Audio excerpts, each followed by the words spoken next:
Okay, so this is just a short video for those of you that missed the PDQB session at the recent Masterclass series. This is just because we didn't have power at the time, so I'm just doing a little video basically summing up what was discussed. So hopefully from this video you can just get a little bit of an idea of what these exams entail and how to go about preparing for it, and what you kind of need to know and where you need to go. So just a brief background into the exams. The PDQB exams, as we know them, it's the Piping and Drumming Qualifications Board. They also, you'll see them referred to as the SCQF exams, which all fall under the SQA, which is the Scottish Qualifications Authority. So excuse me 1 second, let me just do that. So the SQA is your Scottish Qualifications Authority.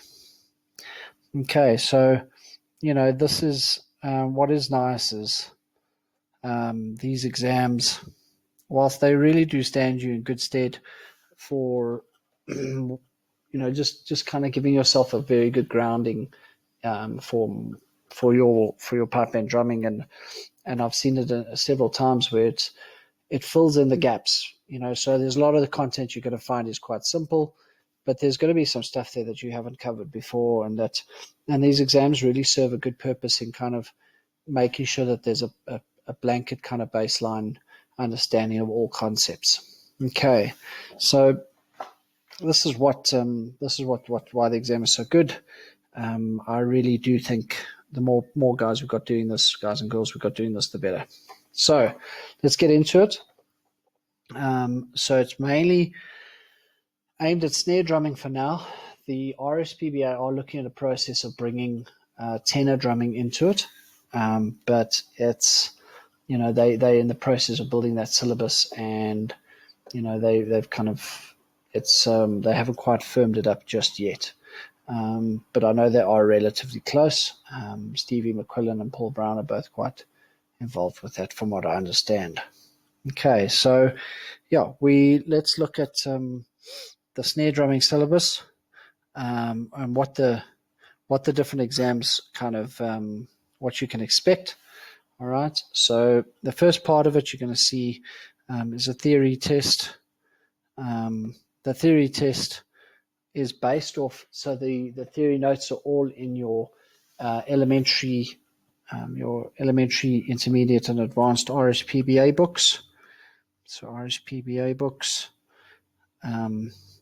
majority of it, off the top of my head, is in the elementary and intermediate book. From a theory point of view, the advanced book is where you're going to see some of your certificate of pipe band musicianship, which is where you're going to go once you've completed these range of exams. So these two books, I'm just going to put the advanced there. These books are available on the RSPBA website, rspba.org, and then you go to learning, I think it's learning or structured learning, and you look for your books. The books are we'll find them in there. Okay, so that's where you're going to find them. There's PDFs, you can download them, and you can just extract what you need from them, because those books, they're quite thorough, but it's piping and drumming and theory all together. Okay, so your theory aspect is coming straight from those books. Okay, so you're going to write a theory test. Now, whether you're doing, let's just go back up here. We've got levels 3, 4, 5, and 6 for snare drumming. The piping does go to 7 and 8, but the drumming goes to 6, with the idea in the RSPBA have introduced that certificate of pipe band musicianship, and that kind of takes the drumming up to the next level. Okay, so snare drumming 3, 4, 5, 6. The 3 is very, very basic. 4 is kind of where I would suggest most of the drummers would start. But if you want to start at 5 or you want to go straight to 6, that's also okay. Quite acceptable. You don't have to go through the full range of exams. Okay. All right. So generalizing in terms of structure, because the structure is all the same in terms of what's going to be required of you. It's just obviously the requirements within each of those exams does differ slightly. So you've got your theory test, and that theory test is going to be based on whatever. It's note values. You're going to need to understand your note values.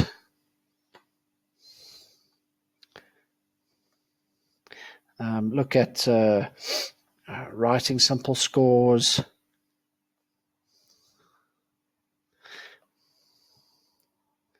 And have a basic understanding of the production of sound. Okay, so how is sound produced and how is it received and all that good stuff, which you'll find in those books. Sound production. Okay,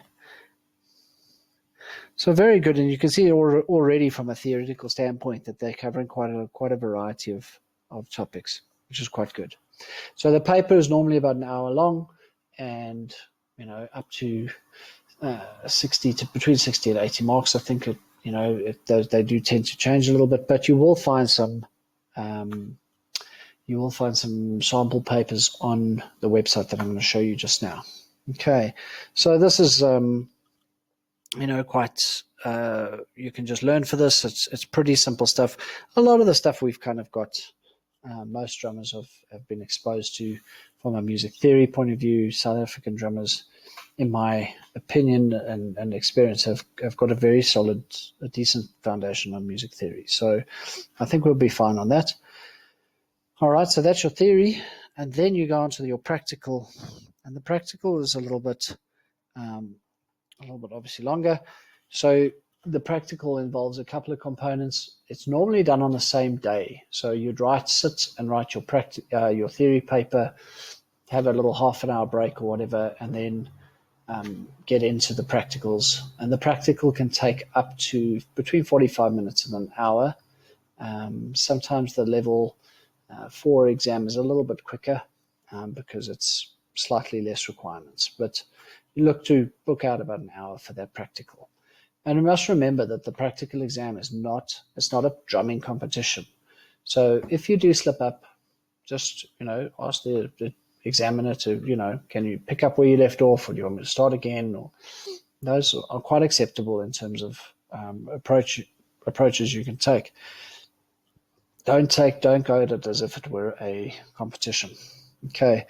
And the same kind of principle applies in the music that you choose. Like, choose music that is appropriate for your level and for the level of the exam. You don't need to go in with really difficult scores that you're going to try and prove a point on.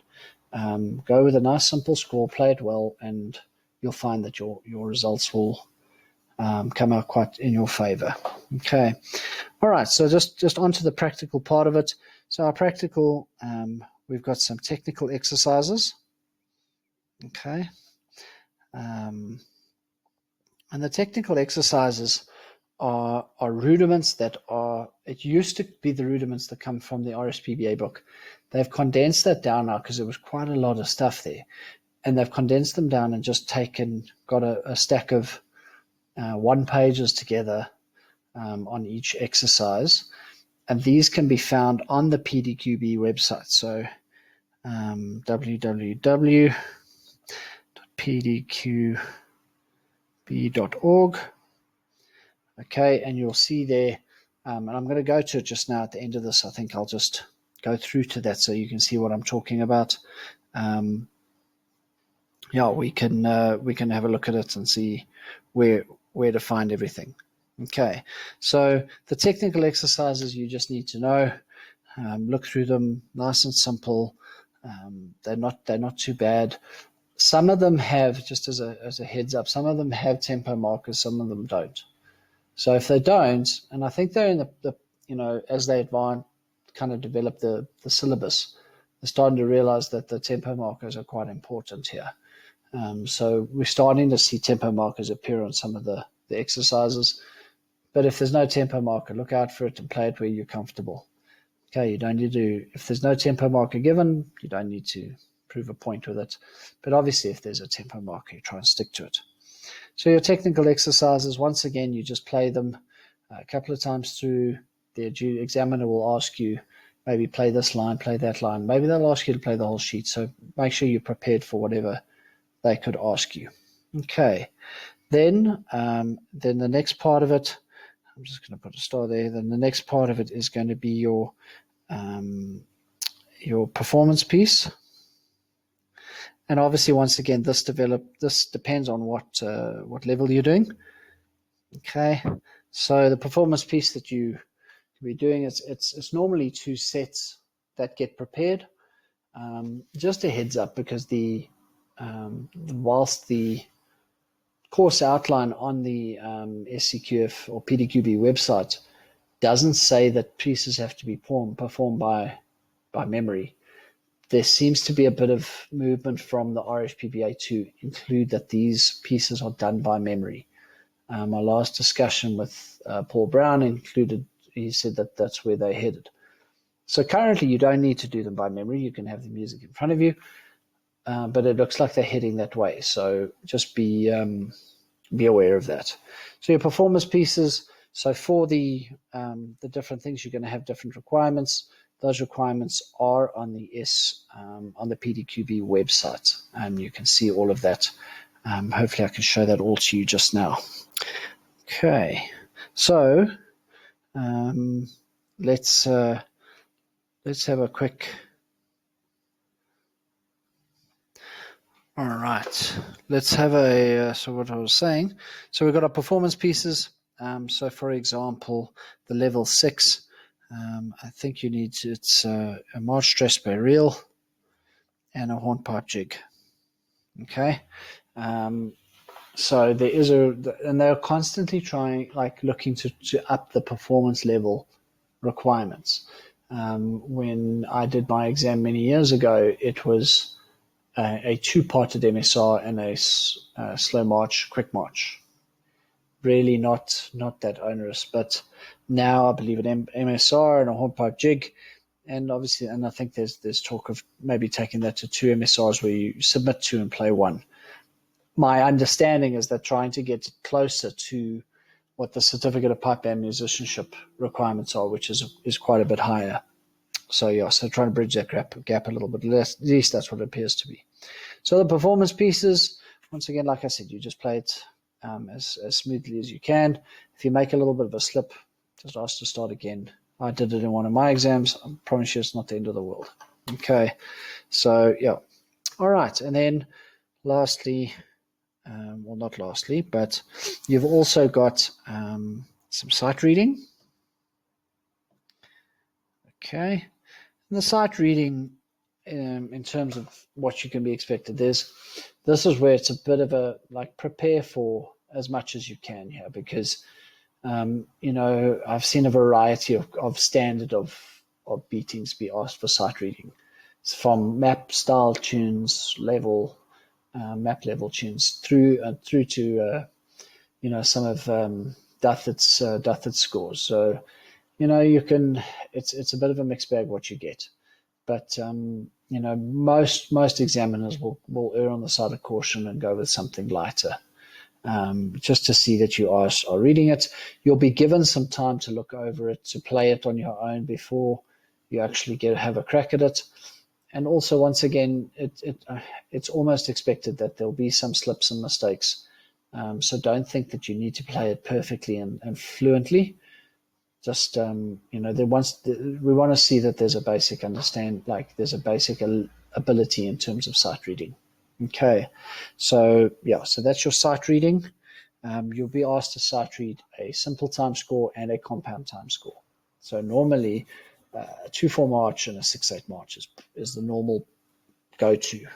Okay, but there's obviously quite a scope in terms of that requirement, what you can be asked to read through.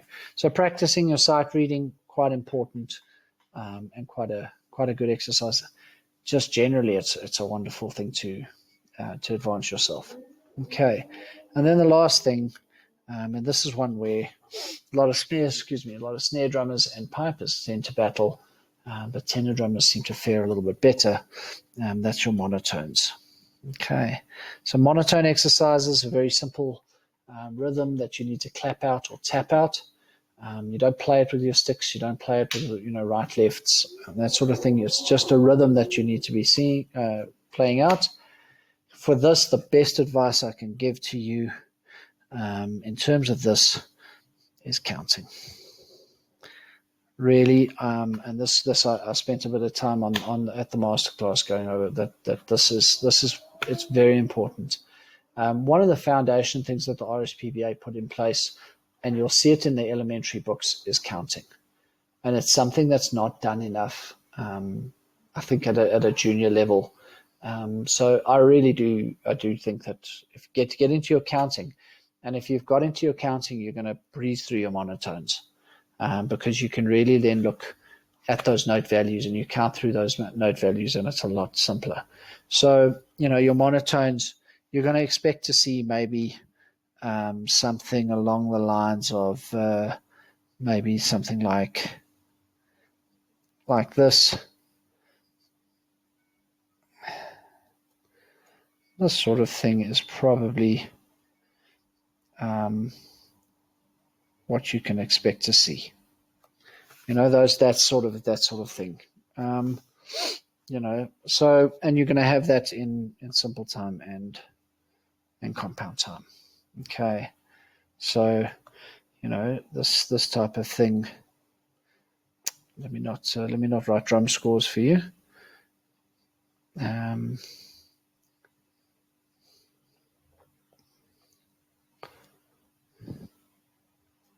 That sort of thing is kind of what you can expect. Okay, but once again, I think if you just there are some monotone exercises in the RSPBA books. Just look out for them. And if you need any kind of guidance in terms of what pages they are, you can drop me an email. Okay, so if you do have any questions, so one of the things that I think they've tightened up a little on their examiners. So if there is a local examiner in with you, there'll probably be someone from Scotland online with us, with the examiners. Otherwise, it'll be purely done online, or if we get someone out from overseas. So we just haven't had an update in terms of who can examine.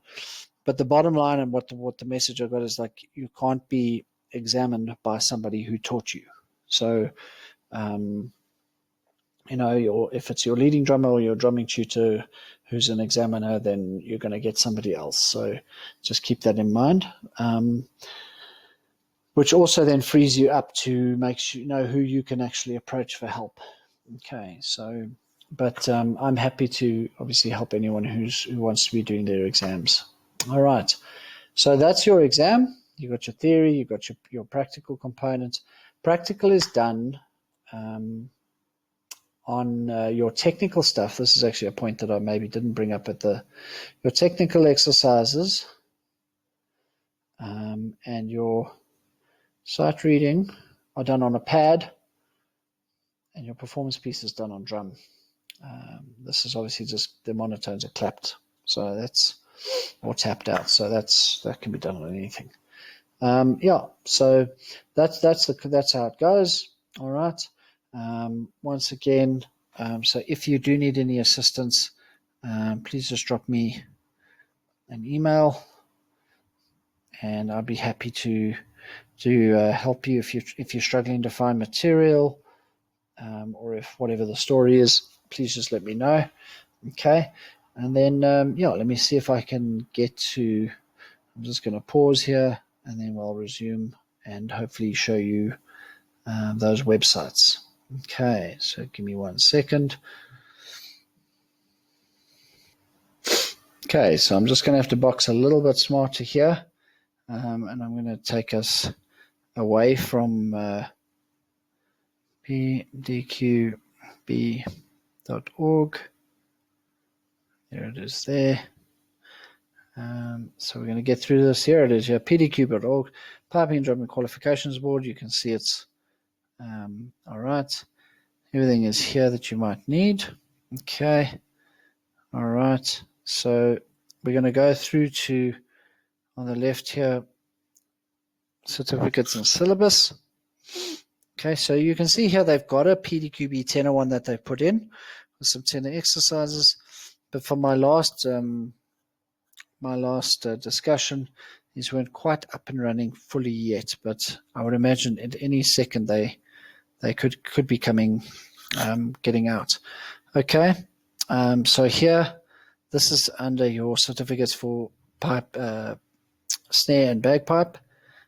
Here, I just want to point out to you here.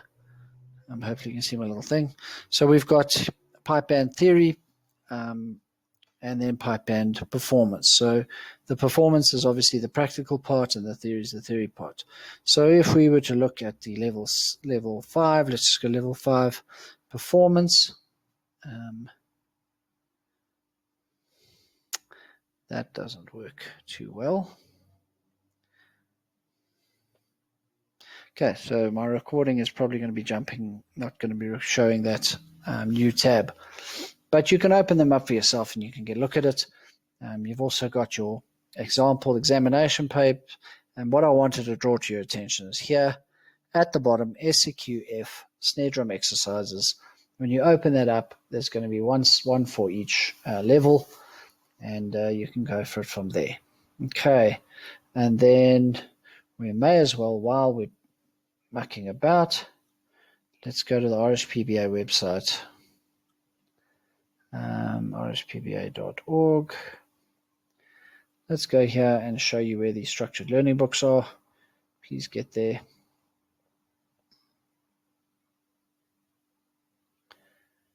All right, here we go. So at the top, under education, you're going to see, okay, we're going to be getting, we've got our pipe band college, we've got PDQB content, and then at the right at the bottom there's structured learning books, and structured learning books is giving us, will take you to those books which you can download as a PDF. Lots of interesting stuff on there. Okay, all right. Well, I hope this has been somewhat of a help, yeah, if there are any questions, please, my email address was available there. Let me know. Otherwise, reach out to the PBASA. I'm sure they'd be willing to help. Thank you.